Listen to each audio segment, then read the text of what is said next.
Здравствуйте, уважаемые любители винограда! Мы продолжаем съемки. Сегодняшняя тема очень важная и интересная. Значит, наступила настоящая весна, потому что ночные температуры поднимаются выше 10 градусов, дневные тоже повышаются, и поэтому мы решили уже начинать посадку вегетирующих саженцев. Сегодня мы хотим кратко показать вам, как мы это делаем. Итак, перед нами вот такой прекрасный, уникальный саженец для России. Называется «Смешные пальцы» или «Падающие слезы». Посмотрите, насколько он красивый, уникальный. Сейчас вы видите фотографии. Эти фотографии взяты в интернете, в открытом доступе. Но хотим, чтобы вы увидели. Мы хотим, чтобы на нашем участке были также красивые, уникальные сорта. Они будут радовать как наш участок. В будущем, впоследствии, будем надеяться, что они будут украшением и для вашего виноградника. И сейчас давайте посмотрим, как мы это делаем, как мы сажаем вегетирующий саженец. Но сначала мы его аккуратно где-нибудь поставим, чтобы он нам не мешался и не упал нечаянно. Вот здесь пусть стоит прекрасно. Итак, самое первое, что нужно сделать, самая трудоемкая работа здесь, это выкопать яму. Яму мы копаем небольшую, 50 сантиметров ширину, 50 на 50 и глубина 60 сантиметров. Вот сейчас вы тоже видите у себя на экране. Представьте себе, выкопали яму. Когда вы копаете, первый верхний слой земли считается более плодородная земля. Этот слой земли положите рядом, здесь у ямки. Остальной грунт, который находится ниже, чем на штык лопатой, можете где-нибудь высыпать, спланировать где-нибудь у себя на участке. А верхний слой мы используем. Итак, что нужно для того, чтобы посадить вегетирующий саженец? Какую смесь мы готовим? А мы готовим пушистую смесь с добавкой песка, чернозема и также перегноя. Перегной должен быть сыпец, не просто свежий навоз, а сыпец, который перегнил уже лет 5-6, который пролежал, а может и 10. Но давайте по порядку. Итак, перед нами сейчас куча чернозема. Вот она, куча чернозема, верхний слой земли. Что мы делаем? Берем ведро песка, мытого песка, не глинистый, и высыпаем.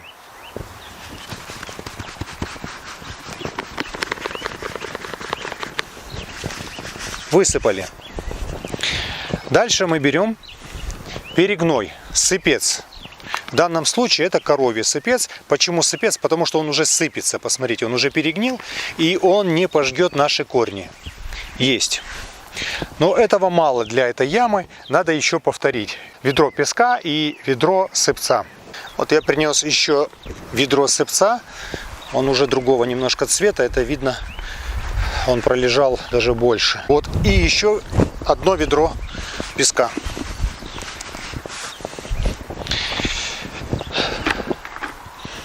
Что делать дальше? Берем лопату и все тщательно перемешать. В данном случае здесь у нас свободная площадка, мы можем просто перевалить. Нам нужна пушистая, рыхлая смесь.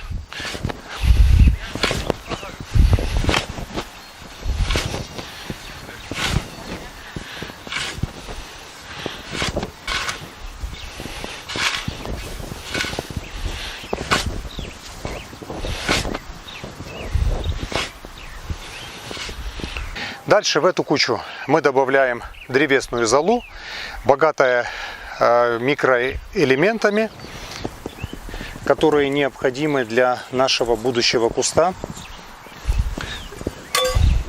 В эту же кучу мы добавим вот такой вот суперфосфат.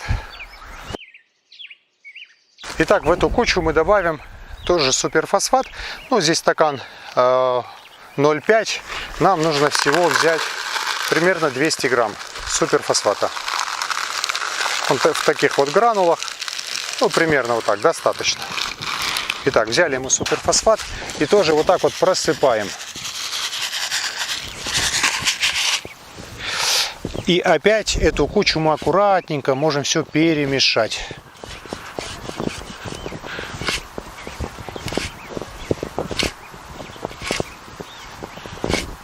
Посмотрите, какая прекрасная получается земля или прекрасный грунт, пушистый. Как ему не расти? Хорошая поговорка есть: как запряжем, так и поедем. Вот поэтому надо сделать вот такой грунт. К сожалению, не все так делают. Часто встречал людей, которые говорят: просто воткнул в землю и растет. Ну, так и будет расти. Если мы сделали такой прекрасный грунт, мы даем корневой системе хорошо развиться. И на второй год мы даже можем увидеть урожай. Что делаем дальше? В нашем случае яма у нас глубиной 60 сантиметров. Нам нужно насыпать на дно ямы примерно 20 сантиметров нашей смеси. Давайте будем это делать.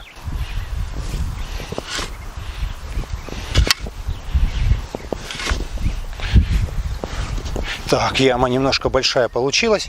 Можно добавить немного земли. Вот так вот.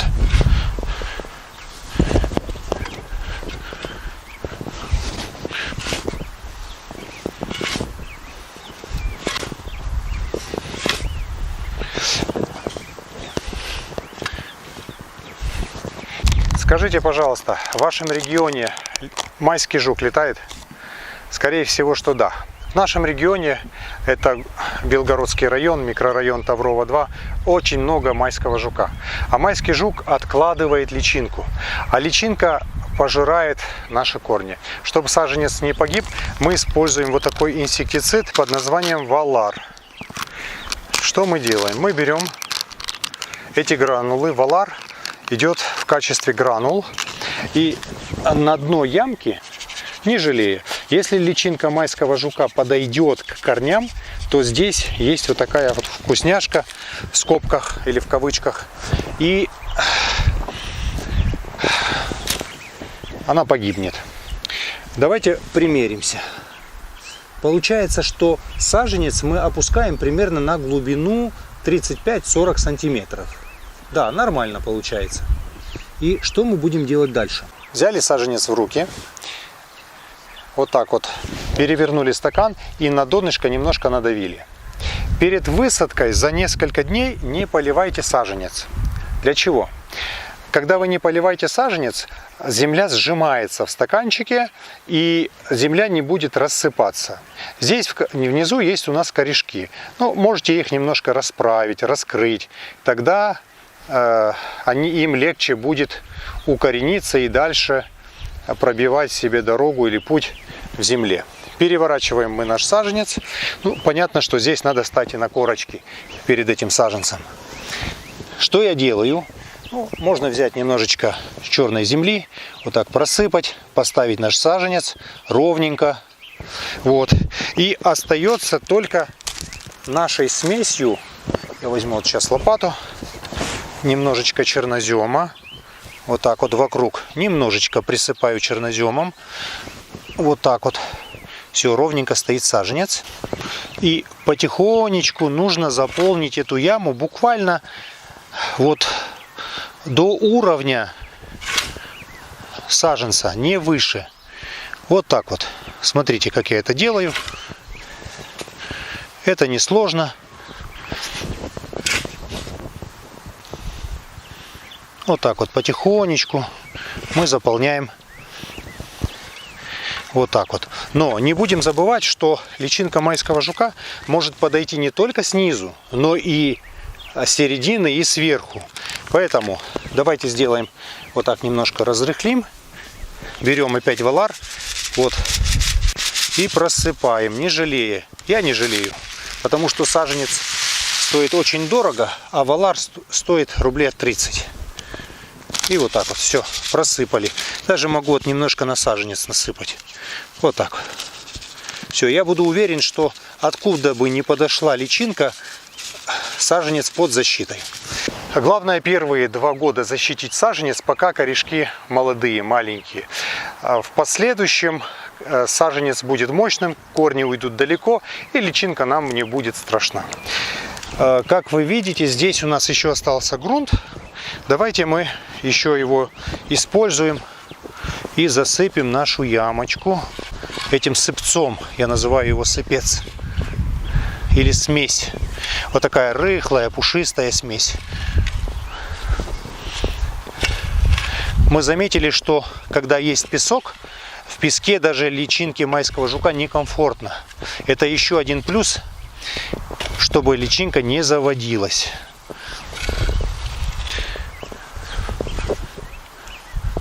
Ну вот так вот. Так, давайте немножечко вот так аккуратненько расправим землю. Вот. Посмотрите, пожалуйста. В итоге наш саженец получился посажен в яме. Вот я даже возьму сейчас лопату и попробую показать вам уровень земли, чтобы вам было видно.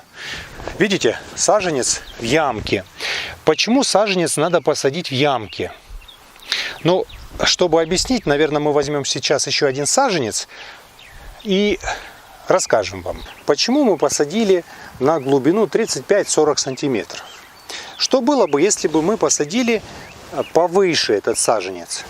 Давайте представим себе, что черенок лопаты – это уровень земли. Вот он, уровень земли. И я замечаю, что некоторые сажают вот так, повыше. Представьте себе, почему это неправильно. Во-первых, глубина промерзания земли. Посмотрите, корни, если будут здесь, наступит зима, и наш саженец просто вымерзнет. Если закрытая почка выдерживает мороз, ну, минус 18, 20, 25, то есть по-разному, да, то корневая система выдерживает мороз гораздо меньше. Это примерно 5-6 градусов. Это первое, почему нужно сажать поглубже. Второе, если мы посадили вот так, посмотрите, получается, что здесь у нас штамп или голова куста. Наступает зима, вот лоза у нас пошла длинная, вызрела. Наступает зима, и мы хотим уложить этот куст. Мы начинаем ложить, и мы можем сломать. Или, видите, неудобно. А если мы сделаем вот так, и побег будет из земли выходить, это же будет легко его ложить. Третий плюс, почему его надо сажать поглубже.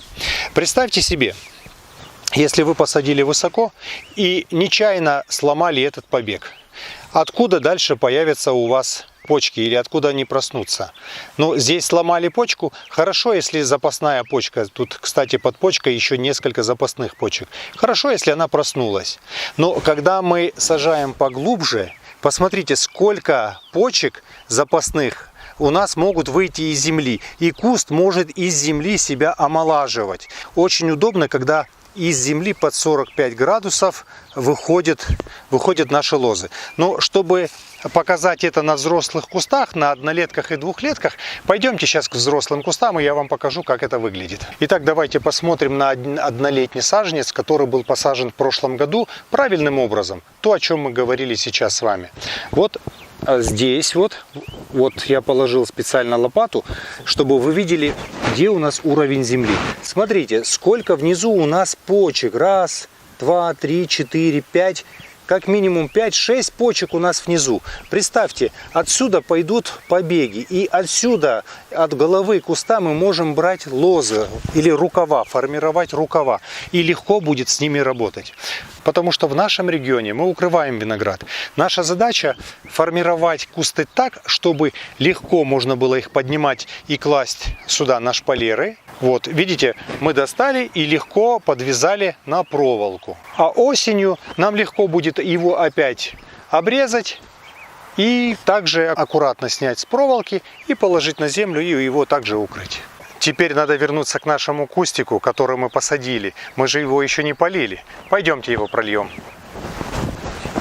Итак, саженец посажен, и наша задача теперь пролить. Сколько нужно воды? Ведро или два? Давайте посмотрим. Потихонечку мы можем брать воду, потихонечку, чтобы поток воды не раскопал наш саженец. Да, одного ведра будет мало. Вот сейчас мы налили одно ведро, а сейчас мы наливаем еще одно ведро воды. Потихонечку. Вот. Угу. Как поливать в последующем этот саженец. Каждый виноградарь должен принять собственное решение, исходя из своих условий. В нашем регионе, где мы живем, это Таврово, как я уже говорил, Белгородский район, здесь воды немного. Вот наступила весна и засуха. Сейчас мы будем включать капельник и проливать весь виноградник. Этот саженец лично я буду проливать, если не будет дождей, примерно раз в неделю. Ведро воды достаточно. Мы так уже делали, и результат у нас прекрасный. Лоза прекрасно вызревает и прекрасно уходит в спячку. Итак, друзья, на этом мы заканчиваем нашу съемку. Передо мной еще один саженец, еще одна новинка для России. Это кишмиш цимус. У нас много-много новинок, и мы будем испытывать на нашем участке много новинок для вас. И все это будем показывать вам. Я думаю, вам понравятся наши ролики. И подписывайтесь на наш канал, ставьте лайки и будьте здоровы!